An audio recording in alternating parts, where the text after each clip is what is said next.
ये टेक्सास का resale tax certificate है, ठीक है। इस पे सबसे पहली चीज़ आपने देखनी है नेम ऑफ परचेजर, फर्म और agency as shown on permit.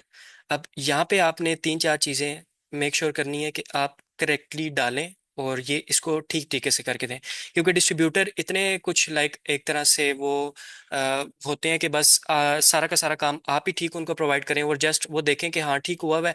तो जैसे वो बेसिकली पाकिस्तान में सरकारी बैठे हुए होते हैं क्लर्क वगैरह, वो कहते हैं कि जी चीज़ें ठीक होंगी, नहीं तो आपकी लाइक आपने सारे के सारी आपके पास शनाख्ती कार्ड की फोटो कॉपी नहीं है, तो वो जो आप इतनी लंबी लाइन में खड़े होके आए हैं, आप दोबारा से जाएं और लाइक पहले फोटो कॉपी लेकर आएं, ठीक है। और बेशक आपके पास ओरिजिनल भी पड़ा हुआ हो, लेकिन वहाँ पे उनकी रिक्वायरमेंट है, ठीक है। अगर अटेस्ट नहीं हुई भी तो दोबारा से अटेस्ट करके लेके आएं। इसी तरीके से डिस्ट्रीब्यूटर भी आपको ख्वार करेंगे, ठीक है। इसी तरीके से डिस्ट्रीब्यूटर भी आपको कहेंगे कि नहीं ये चीज़ नहीं प्रॉपरली फिल, इसको दोबारा फिल करें। आपको नहीं बताएंगे कि आपकी गलती क्या है, ठीक है। तो आपने ये चीज़ें देखनी है। अब यहाँ पे नेम ऑफ परचेजर है, ठीक है।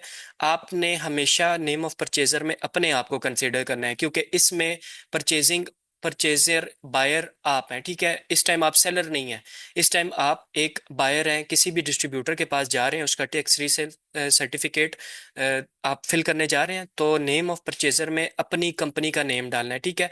अब ये बता रहे हैं कि नेम ऑफ परचेजर फर्म और agency as shown on permit, ठीक है। आपने अपनी यहाँ पे कंपनी का नेम लिखना है। यहाँ पे राइट नाउ हमने इनक्रेडिबल स्टोर एलएलसी के लिए फिल किया हुआ है, तो आपने द इनक्रेडिबल स्टोर टाइप करना है। एड्रेस में वही जो मैंने आपको एड्रेस दिखाया था, जिस एड्रेस पे कंपनी रजिस्टर्ड है, उसी पे आपकी साल के एंड पे जाके टैक्स फाइलिंग भी होती है, ठीक है। तो आपने कोई और एड्रेस नहीं डालना, ठीक है। यहाँ पे शिपिंग एड्रेस नहीं डाल देना, प्रेप सेंटर का एड्रेस नहीं डाल देना। रीसेल टैक्स सर्टिफिकेट आप इसको एक दफ़ा फिल करके अपने पास सेव भी कर सकते हैं, ताकि आपको बार बार फिल ना करना पड़े, ठीक है। क्योंकि आपकी ऐसा भी नहीं होगा कि कोई डिस्ट्रीब्यूटर आपका फॉर एग्जांपल न्यूयॉर्क में बैठा है, कैलिफोर्निया में बैठा है, लेकिन आपकी जो अपनी एलएलसी है वो रजिस्टर्ड है टेक्सास की, ठीक है, फ्लोरिडा की या आगे पीछे वायोमिंग की। तो वो कहे कि जी मुझे न्यूयॉर्क का टैक्स रीसेल सर्टिफिकेट प्रोवाइड करें। ऐसा नहीं होगा। आप उसको बताएंगे कि मैं मेरी जो कंपनी कॉरपोरेशन है या एलएलसी है वो फ्लोरिडा में या टेक्सास में रजिस्टर्ड है, कहीं भी रजिस्टर्ड है। मैं यहाँ का रजिस्टर्ड एक तरह से एम्प्लॉयर हूँ या रजिस्टर्ड कॉरपोरेशन ओनर हूँ। तो मेरे पास जो रीसेल टैक्स सर्टिफिकेट है वो फ्लोरिडा का है या टेक्सास का है, तो मैं आपको यही प्रोवाइड कर सकता हूँ। फिर वो उनको पता लग जाता है। फिर जब आप उनको परमिट भी दिखाते हैं, अपना टैक्स लाइसेंस दिखाते हैं या सेल्स कह लें कि सेल्स टैक्स यूज परमिट दिखाते हैं, तो वो उनको पता लग जाता है हाँ कि ये इस बंदे की फलानी रीसेल सर्टिफिकेट सॉरी फलाने स्टेट में कंपनी रजिस्टर्ड है।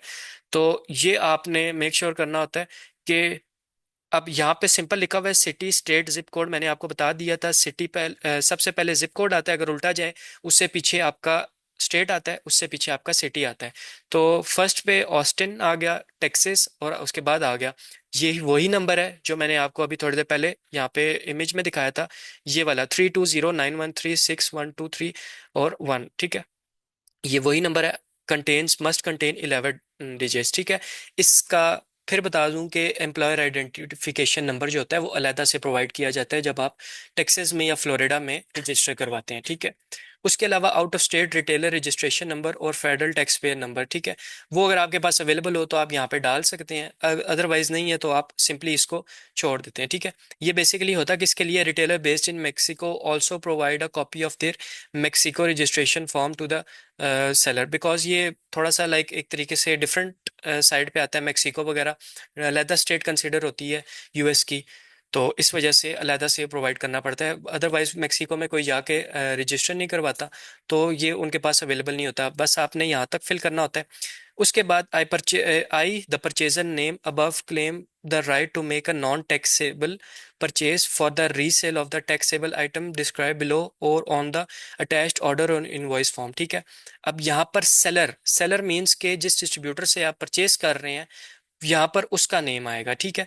आप चाहें तो खुद अपने पास से भी फिल कर सकते हैं, नहीं तो आप इसको सिंपली कह लें कि एम्प्टी छोड़ देंगे तो वो खुद भी फिल कर लेते होते हैं, ठीक है। आपने अपने हिस्से वाला फिल कर दिया तो ठीक होगा, कोई इशू नहीं होगा। अदरवाइज फॉर एग्जांपल मैं ये लीड डिस्ट्रीब्यूटर से परचेज कर रहा हूँ, तो आपने इसको लीड डिस्ट्रीब्यूटर का यहाँ पे नेम लिख देना है, ठीक है। Simply Lee डिस्ट्री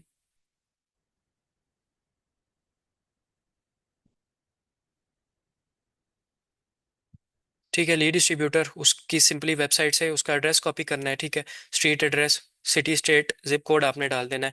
description of item to be purchased purchased on the attached order in और इनवॉइस। आप किस किस्म की परचेजिंग कर रहे हैं उसे, अगर आप होम एंड किचन की कर रहे हैं तो आप होम एंड किचन की कर दें, ठीक है। अगर आप टॉयज एंड गेम्स कर रहे हैं तो आप टॉयज एंड गेम्स करते हैं, ठीक है। अगर आप जनरल प्रोडक्ट्स परचेज कर रहे हैं, आप उसे टॉयज भी परचेज कर रहे हैं, आप उसे होम एंड किचन की प्रोडक्ट्स भी परचेज कर रहे हैं, टूल्स एंड होम इंप्रूवमेंट भी कर रहे हैं, तो आप फिर यहाँ पे लिख देंगे जनरल गुड्स, ठीक है। जनरल गुड्स कर देंगे। Description of type of business activity generally engaged in, कि मतलब आप खुद किस किस्म की रीसेलिंग करते हैं। आप सिंपली यहाँ पे भी लिख सकते हैं कि आप तकरीबन तमाम ही चीज़ें में अगर काम कर रहे हैं, ठीक है, तो आप वैरायटी गुड स्टोर लिख सकते हैं। ये मैं आपको डिफरेंट नाम इसीलिए बता रहा हूँ कि जनरल गुड्स का भी एक ही मतलब है, वैरायटी गुड स्टोर्स का भी, वैरायटी गुड्स का भी एक ही मतलब है, ठीक है। आप यहाँ चाहें तो यहाँ पे जनरल गुड्स भी लिख सकते हैं, चाहे तो यहाँ पे वैरायटी गुड्स भी लिख सकते हैं, ठीक है। अगर आप यहाँ पे चाहें उसको, आपको पता है कि ये स्पेसिफिकली टॉयज एंड गेम्स का डिस्ट्रीब्यूटर है, तो आप यहाँ पे लिख सकते हैं कि मैं भी सिंपल टॉय, अगर आप खुद भी टॉयज एंड गेम्स में काम करते हैं तो आप यहाँ पे लिख सकते हैं कि मैं टॉयज एंड गेम्स प्रोडक्ट्स ही सेल करता हूँ, ठीक है। यहाँ पे आपने ये बस इस इतना सही लिखना होता है। अगर आप थोड़ी डिटेल देना चाहते हैं तो आप यहाँ पे डिटेल में भी चीज़ें लिख सकते हैं। यहाँ पे अगर आपने सिंपल कैटेगरी भी मेंशन कर दिया तो भी कोई इशू नहीं है। उसके बाद परचेजर साइन हेयर, ठीक है। परचेजर फिर वही बात है कि हम है परचेजर, हमने यहाँ पे साइन करना है, ठीक है। टाइटल, जो ये फॉर्म फिल कर रहा है, ठीक है, अगर ये फॉर्म सेल्स मैनेजर कर रहा है तो आप यहाँ पे सेल्स रिप्रेजेंटेटिव या सेल्स मैनेजर लिख सकते हैं। अगर यहाँ पे ओनर ये फॉर्म फिल करके दे रहा है, फॉर एग्जांपल आपको कंपनी के ओनर ने या किसी लाइक क्लाइंट ने फिल करके दिया है फॉर्म, तो वो यहाँ पे मेंशन कर देगा ये ओनर ने फिल किया है फॉर्म। जिस डेट को ये फॉर्म फिल किया है यहाँ पे वो वाली डेट आएगी, ठीक है। हम यहाँ पे अगर आज की डेट देखें तो यहाँ पर आज की आ जाएगी 26 जनवरी वगैरह, इस तरीके से 2024 की आ जाएगी, ठीक है। ये उसकी सेकंड कॉपी है, ठीक है। ये भी वैसे ही फिल होगी, ठीक है, सेम। अगर तो नहीं, आप सिंपल एक फॉर्म पेज भी डाउनलोड कर सकते हैं। यहाँ पे आप सेव के ऑप्शन पे आएंगे, ठीक है, सेव एज के ऑप्शन पे आएंगे, सॉरी, ठीक है, सिंगल पेज करके फिल कर लेंगे, नहीं तो प्रिंट वाले ऑप्शन पे भी आके आप एक सेव एज पीडीएफ कर सकते हैं इसको, ठीक है। ये सेव एज पीडीएफ में आएंगे, ठीक है। यहाँ पे आप कितने पेजेस आप प्रिंट करना चाहते हैं, अगर एक पेज करना चाहते हैं, अब ये एक पेज आ गया, ठीक है। अगर आप दूसरा भी करना चाहते हैं तो 1-2 कर देंगे। इतना आप लोगों को मतलब लैपटॉप वगैरह या पीसी जो है वो यूज़ करना ही आता होगा, नहीं आता तो आप सिंपल यूट्यूब कर सकते हैं, ठीक है। तो अगर आपको रीसेल टैक्स सर्टिफिकेट नहीं प्रोवाइड किया गया तो आप क्या करेंगे, ठीक है। आपने यहाँ पे गूगल पर जाना है, सिंपल लिखना है मेरे पास राइट नाउ न्यूयॉर्क का रीसेल टैक्स सर्टिफिकेट नहीं है, तो आप यहाँ पे न्यूयॉर्क रीसेल सर्टिफिकेट लिख देंगे। तो आपके पास जो फर्स्ट वेबसाइट आएगी वो आपके पास रीसेल सर्टिफिकेट के पास ये डाउनलोड होके आ जाएगा, यहाँ से इसको डाउनलोड करेंगे, ठीक है। ये न्यूयॉर्क का आ गया आपके पास, इसको सेव करेंगे, ठीक है। ये आपके पास न्यूयॉर्क का आ गया। अब ये न्यूयॉर्क का रीसेल सर्टिफिकेट है। हर स्टेट का 50 स्टेट्स हैं तो 50 का रीसेल टैक्स सर्टिफिकेट डिफरेंट होगा। किसी और स्टेट का निकालना है, आप वायोमिंग का निकालना चाहते हैं, ठीक है, इस तरीके से वायोमिंग का निकालेंगे, ठीक है। स्पॉन्सर्ड को छोड़ के फर्स्ट वाली जो वेबसाइट आ रही है ये इनकी अपनी गवर्नमेंट की ऑफिशियल वेबसाइट्स हैं, उन पे ये अवेलेबल होते हैं, तो ये वही वही वहाँ का आ गया, ठीक है। होते सब सेम ही है, ठीक है। सबकी फीलिंग सेम ही होती है। आपने बस थोड़ा सा ध्यान दे के ना इसको, लाइक नेम ऑफ परचेजर, यहाँ पे भी वही नेम ऑफ परचेजर लिखा हुआ है। ये जो मैंने ओपन किया है name of seller, name of purchaser, बस आमने सामने आ गया, तो होती सबकी फीलिंग सेम ही है। ये मैंने डाउनलोड कर लिया है इसको।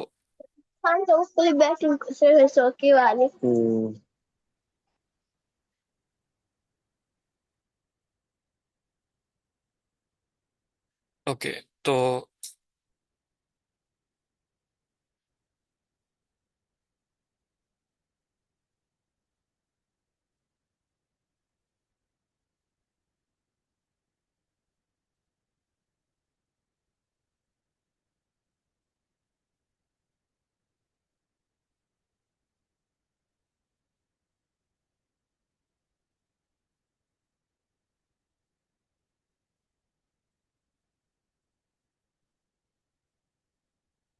ये न्यूयॉर्क है, ठीक है। नेम ऑफ सेलर, जो भी डिस्ट्रीब्यूटर से परचेजिंग करूँ, फॉर एग्जांपल किसी बाइलो ब्यूटी से परचेज कर रहा हूँ, ठीक है।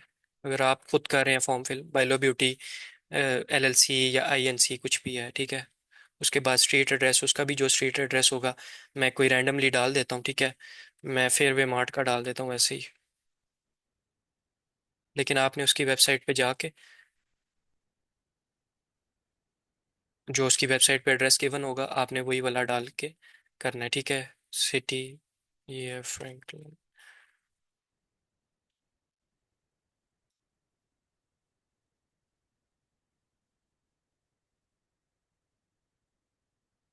ठीक है, इस तरीके से करना है। सारा का सारा फॉर्म इसी तरीके से फिल हो गए। टेक्सास का है, वायोमिंग का है, वर्जीनिया का है, न्यूयॉर्क का है, फ्लोरिडा का है, ठीक है, न्यू जर्सी का है, फिलाडेल्फिया का है, किसी का भी है। अब ये वाली बेसिकली चीज़ें आनी यहाँ पे हैं, ठीक है। ये मैंने अपने तरफ से बताया कि अपने पास से लिख रहा हूँ, ठीक है। बाइलो ब्यूटी का एड्रेस मुझे नहीं याद, तो नेम ऑफ परचेजर में, ठीक है, अगर for example Arsalan Khan owner है।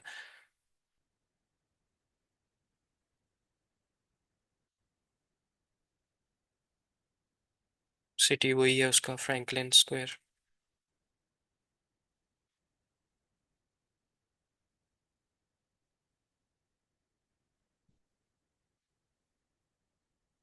ये वाला आपसे पूछता है कि सिंगल यूज सर्टिफिकेट फिल कर रहे हैं या ब्लैंकेट। हमेशा ये ब्लैंकेट सर्टिफिकेट होगा, आपने ब्लैंकेट सर्टिफिकेट पे क्लिक करना है। ये सिंगल यूज सर्टिफिकेट नहीं है। ब्लैंकेट सर्टिफिकेट और सिंगल यूज सर्टिफिकेट की ये इन्होंने नीचे टाइप्स भी दी हुई हैं, ठीक है, आपके पास, ठीक है। ये कह रहे हैं temporary vendors must issue a single use certificate, ठीक है। टेम्परेरी वेंडर्स, हम टेम्परेरी वेंडर्स नहीं होते। हमारी प्रॉपरली एक रजिस्टर्ड कॉरपोरेशन होती है जो न्यूयॉर्क में रजिस्टर्ड होती है, तो ही हम ब्लैंकेट सर्टिफिकेट फिल करते हैं, ठीक है। I am engage in the business of, वही जिस तरीके से आपको मैंने बताया था। यहाँ पे बता दें क्या लिखूँ मैं इसको।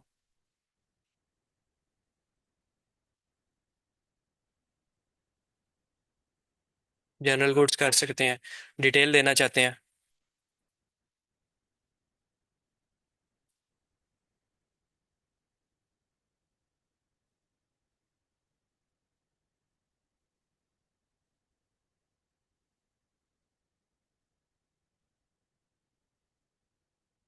अच्छा, इसमें ज़्यादा नहीं लिखना हो रहा, ठीक है। हम इसीलिए जनरल गुड्स वगैरह लिखते हैं। आप यहाँ पे ये भी कह सकते हैं अपने आप को कि I am engage in the business of retail, ठीक है, ठीक है, रिटेल बिजनेस ओनर, ठीक है। I am engage in the business of general good selling, ठीक है, variety good owner, variety selling store, ठीक है। उसके अलावा प्रिंसिपली सेल, प्रिंसिपली सेल मतलब कि यूजुअली सेल क्या करता है, बुनियादी तौर पर चीज़ें क्या सेल करता है, ठीक है। आपने वही बताना है कि आप जनरल गुड्स करते हैं, ठीक है।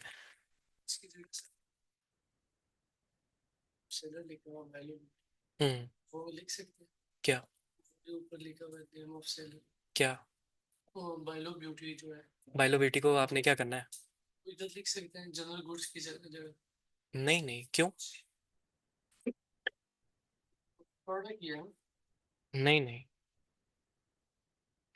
आपसे यहाँ पे पूछ रहे हैं परचेजर इंफॉर्मेशन, यहाँ पर बताएं किस किस्म का बिजनेस ओन करते हैं आप, बिजनेस किस तरह का चला रहे हैं वो। उसके बाद आप चीज़ें किस किस्म की सेल करते हैं, तो मैंने आपको बता दिया। आपने इसको हमेशा चाहे तो लिख सकते हैं रिटेल स्टोर, ठीक है, यहाँ पे रिटेल स्टोर।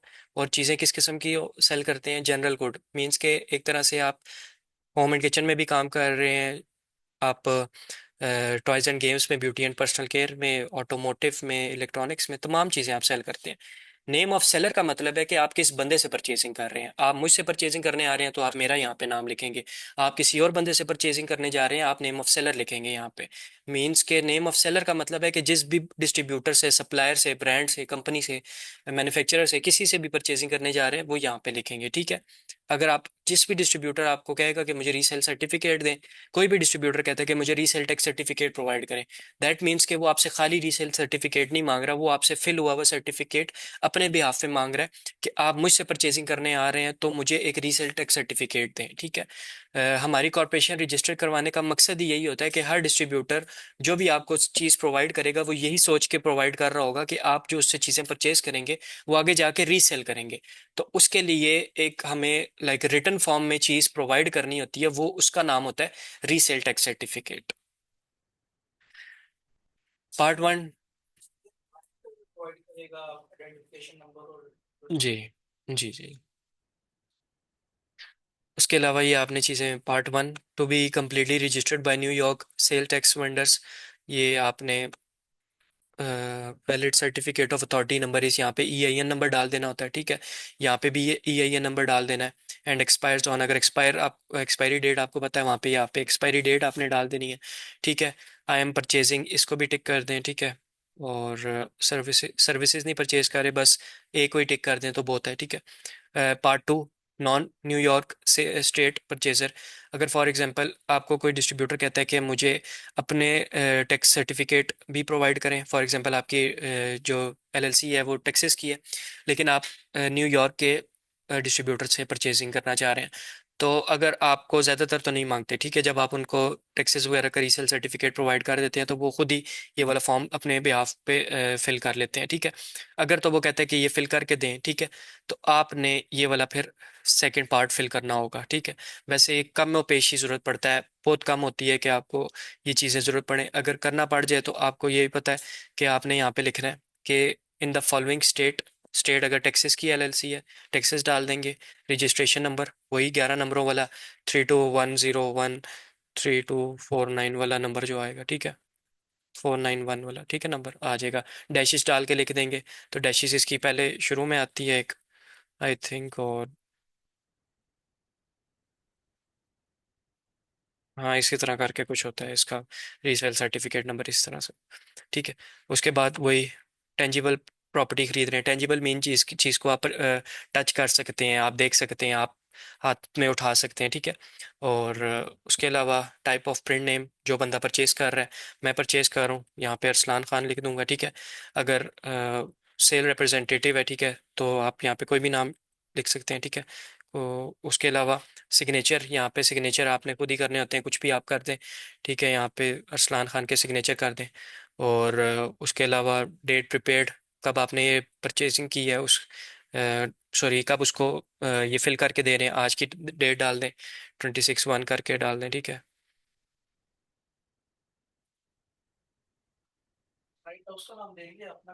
अगर ओनर के नेम से आप फिल कर रहे हैं तो ओनर देंगे, अगर आप खुद फिल करके भेज रहे हैं तो आप अपना नेम डाल देंगे, सिंपल है। प्राइवेट लेबल क्यों करेंगे आप? प्राइवेट लेवल तो मैंने कहीं पूरे कोर्स में नहीं जिक्र किया कि प्राइवेट लेवल के लिए ये करना है, होलसेल के लिए ये करना है। आपको मैंने बताया कि अगर आप नेम ऑफ परचेजर ओनर के नेम से फिल कर रहे हैं, लेट सपोज ओनर के नेम से फिल कर रहे हैं, ये ओनर का नेम है अरसलान खान, ठीक है। ओनर नेम डाल दिया आपने, आप अगर चाहते हैं कि यहाँ पे भी ओनर का नेम ही आए, ठीक है, तो फिर ये ओनर के नेम से सिग्नेचर कर दें। अगर आप ये खुद फिल कर रहे हैं, ठीक है, इन्होंने खुद लिखा हुआ है टाइप और print name and title of owner partner और ऑथराइज्ड पर्सन ऑफ परचेजर। जो सेल रिप्रेजेंटेटिव होता है वो ऑथराइज्ड ही होता है, ठीक है, वो उसके बिहाफ पे उसकी कंपनी देख रहा होता है, उसका सेल डिपार्टमेंट हैंडल कर रहा होता है। तो अगर यहाँ पे आप अपना नेम भी डाल देंगे तो भी कोई इशू नहीं होगा। मैंने जस्ट एग्जांपल दी थी, अगर आप ओनर के नेम से फिल करना चाहते हैं तो भी कर सकते हैं, अगर आप नहीं अपना नाम डालना चाहते हैं तो भी कर सकते हैं, इशू कोई नहीं होगा, ठीक है। लेकिन यहाँ पे आप अपना नेम नहीं डाल सकते, वो क्यों नहीं डाल सकते? क्योंकि आप चीज़ नहीं परचेज कर रहे, आप उस किसी के बिहाफ पे चीज़ें परचेज कर रहे हैं, ठीक है। जी, ये न्यू जर्सी का है, न्यू जर्सी में भी वही सेम चीज़ें हैं, ठीक है। सेलर कौन है ये अब आप पढ़ लें, ठीक है, मैं बताऊंगा नहीं चीज़ें। परचेजर, परचेजर वही होगा, हम होंगे, ठीक है। ये डायमंड कॉमिक से चीज़ें परचेज कर रहे थे, उसका आ गया, ये उसकी कंपनी का एड्रेस वगैरह आ गया, ठीक है। परचेजर हम है, बिजनेस लोकेशन हमारी जो होगी, कंपनी के डिटेल्स वगैरह आ जाएंगी। Resale in its present form, ठीक है। Resale as a physical component of a product produced और रिपेयर्ड बाय द प्रोड्यूसर, इसको नहीं करना होता, हम ना लीज भी नहीं कर रहे होते, सिंपली एक प्रोडक्ट परचेज की है, ठीक है, एज इट इज़ उसको वापस जाके रीसेल कर दी है, ठीक है। दैट्स वही हमने टिक किया, very sale in its present form. वही print name Arsalan Khan, authorize signature, title owner same as above. अगर एड्रेस यहाँ पर जो आपने उसका दिया है, ठीक है, बिजनेस लोकेशन का, या जो एड्रेस यहाँ पर डालेंगे आप, ठीक है, वो अगर डिफरेंट है तो आपने यहाँ पे डिफरेंट डाल देना है, अदरवाइज कोशिश करते हैं कि एड्रेस सेम ही हो, ठीक है। और एड्रेस ज़्यादातर सेम ही होता है, ठीक है। अल्लाह अकबर। क्यों डालना है आपने मुझे बताएं, प्रेप सेंटर का? प्रेप सेंटर यूज़ किस लिए होता है? हाँ, तो आप प्रेप सेंटर के भी आप पे प्रोडक्ट परचेज करेंगे। जिस एड्रेस पे मैंने आपको बताया कि जो आपकी कंपनी का रजिस्टर्ड एड्रेस होगा वो हमेशा आपका बिलिंग एड्रेस होगा। आप किसी कंपनी के बिहाफ पे चीज़ें खरीद रहे होते हैं, आप किसी बिजनेस के बिहाफ पे परचेजिंग कर रहे होते हैं, ठीक है। आपने हमेशा एड्रेस वही यूज़ करना है जो आपकी जिस जगह पे कंपनी रजिस्टर्ड हुई हुई है, जो आपका बिलिंग एड्रेस है, ठीक है। प्रेप सेंटर का तो मैंने कहीं पे जिक्र ही नहीं किया, ठीक है। प्रेप सेंटर का तभी जिक्र होगा जब आपसे वो पूछेगा कि आप अपनी प्रोडक्ट्स कहाँ पे सेंड करना चाहते हैं, बिलिंग एड्रेस पे शिप करना चाहते हैं या आप शिपिंग एड्रेस डिफरेंट यूज़ करना चाहते हैं। तो वहाँ पे आपसे इंफॉर्मेशन पूछी जाती है, is your billing address is same as shipping address. तो आप मेंशन कर देते हैं कि हाँ, मेरा बिलिंग एड्रेस जो है वो सेम है मेरा शिपिंग एड्रेस के लिए। वो किस सिनेरियो में होता है कि ज़्यादातर जो गोरे हैं वो अपने घर पे ही अपने घर के एड्रेस पे एलएलसी रजिस्टर करवा लेते हैं, क्योंकि ये लिमिटेड लाइबिलिटी कंपनी होती है, ठीक है। कुछ गोरे जो होते हैं एक लेटर बॉक्स परचेज कर लेते हैं, ठीक है। उस लेटर बॉक्स के एड्रेस पे अपनी कंपनी रजिस्टर करवा लेते हैं, ठीक है। तो फिर भी उस सिनेरियो में क्या होता है कि उनका बिलिंग एड्रेस डिफरेंट होता है और शिपिंग एड्रेस डिफरेंट होता है। अब मेरा एक क्लाइंट है, वो फिलाडेल्फिया में है, उसने अपनी कंपनी रजिस्टर करवाई हुई है, ठीक है। उसने कोई प्रॉपर्टी नहीं परचेज की हुई, कोई ऑफिस ही परचेज किया हुआ, जस्ट उसने फिलाडेल्फिया में एक लेटर बॉक्स परचेज किया हुआ है, एक लेटर बॉक्स अपने पास अपने आप को अलॉट करवाया हुआ है। उस लेटर बॉक्स का जो एड्रेस है, ठीक है, वो उसने अपना बिलिंग एड्रेस बनाया हुआ है, ठीक है। और उस पे उसके बिहाफ पे उसने अपनी कंपनी रजिस्टर करवाई हुई है। जबकि उसका शिपिंग एड्रेस जो है ऑब्वियसली जो जहाँ पे वो रहता है, जो उसका घर है, वो उसका शिपिंग एड्रेस है, ठीक है। अभी हम किसी डिस्ट्रीब्यूटर का फॉर्म नहीं फिल कर रहे, वहाँ पे जाके आपको चीज़ें मज़ीद क्लियर हो जाएंगी। अगर नहीं क्लियर होती तो फिर बता दूंगा, पूछ लें, ठीक है। लेकिन प्रेप सेंटर का भी मैंने कहीं जिक्र नहीं किया, तो प्रेप सेंटर का एड्रेस कहीं भी यूज़ नहीं करना आपने। सिंपल मैंने दो चीज़ें आपको बताई हैं रीसेल टैक्स सर्टिफिकेट फिल करने में, कि एक उस डिस्ट्रीब्यूटर का एड्रेस होगा जो उसकी मेन कंपनी का एड्रेस कह लें, पेरेंट कंपनी का या हेडक्वार्टर का एड्रेस होगा, वो डालना है। और सेकेंडली आपका अपना एड्रेस होगा जो कि आपकी एलएलसी का एड्रेस होगा। जी। पाकिस्तान में तो लाइक हम नहीं करते, हमारी कंपनी जो होती है वो यूएस में होती है, तो हम तो वहीं पे यूएस में टैक्स फाइलिंग कर रहे होते हैं।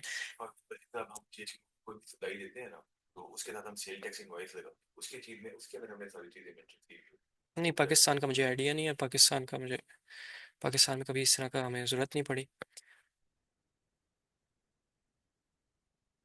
अच्छा, अब हम इसका फॉर्म देख रहे थे, ठीक है। Resale tax certificate, tax licence वगैरह आपको पता चल गया किस किस्म का होता है, ठीक है। तो इसके फॉर्म पर जाते हैं।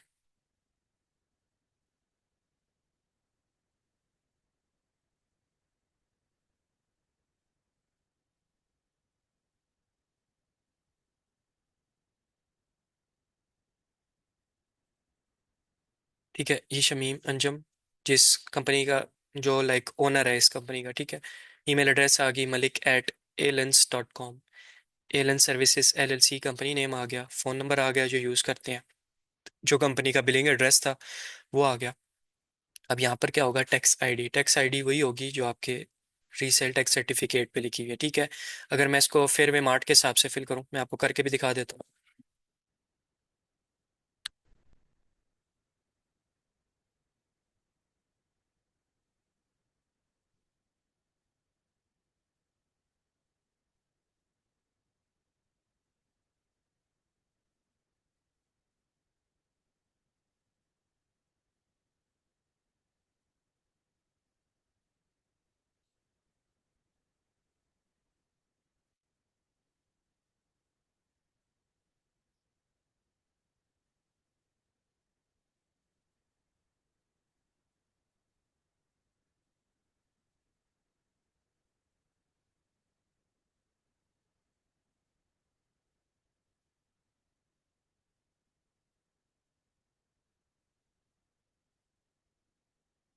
टैक्स आईडी यही वाली होगी, 9237।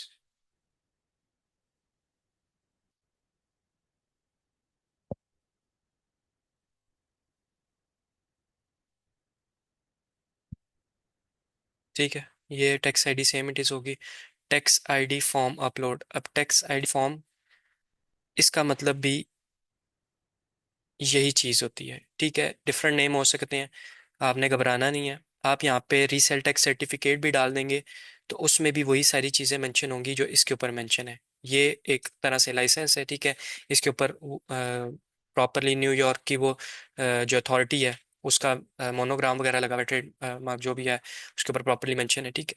तो वैसे ज़्यादातर आपने शुरू में रीसेल टैक्स परमिट या टैक्स लाइसेंस ही देना होता है। आप इसको यहाँ से फाइल आके डेस्कटॉप पे जहाँ पे आपकी ऑप्शन है, ठीक है, इसको फेयरवे मार्ट INC सर्टिफिकेट यहाँ पे अपलोड हो जाएगा, ठीक है। उसके बाद आपने resale please verify I am not a report, ठीक है। वर्ड ऑफ माउथ कहाँ से सुना है आपने इनके बारे में, ठीक है। How did you find us, आप यहाँ पे सर्च इंजन कर सकते हैं। प्लीज टेल अस मोर, ठीक है। यहाँ पे अब क्या लिखना है, अब मैं नेक्स्ट स्टेप की तरफ आपको लेके जाता हूँ, ठीक है।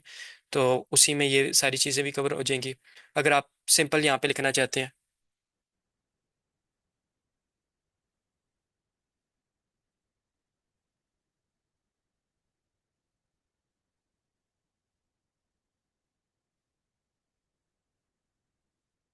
एप्लीकेशन होलसेल अकाउंट एप्लीकेशन या रिक्वेस्ट भी कह सकते हैं उसको, लिख के आपने क्या करना है, रजिस्टर करना है। अब ये सारी इन्फॉर्मेशन करेक्ट है तो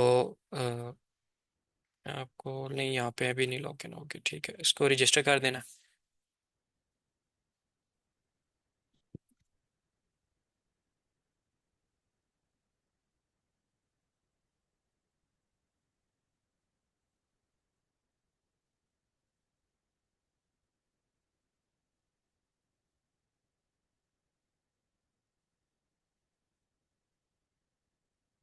ये ऑलरेडी बता रहे हैं कि account is already registered with this, please log in और use a different email address. दिखा देते हैं कि फिल ऐसे ही होगा।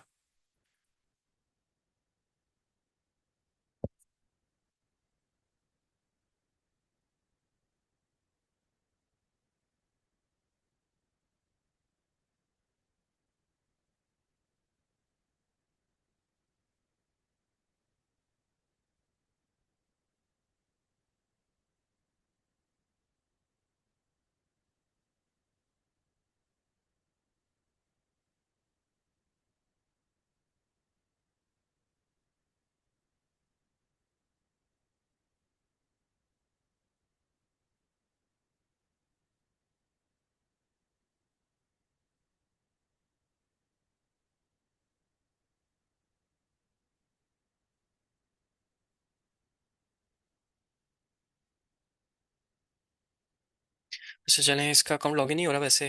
अकाउंट जब लॉगिन हो जाता है उसमें यही होता है कि सारी प्रोडक्ट्स की आपको प्राइसेस वगैरह शो होना शुरू हो जाती हैं। अगर मैं यहाँ पे चेक करूँ,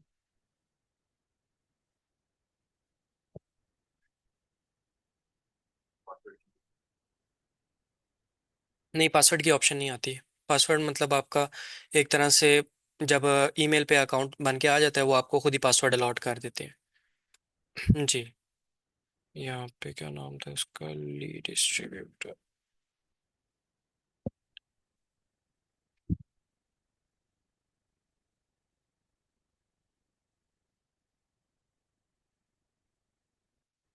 पे जो सा ये जिप कोड ही होता है जहाँ पे आपका डॉक्यूमेंट्स की फी होती है। टैक्स नंबर अलग होता है, जिप जिप कोड अलग होता है।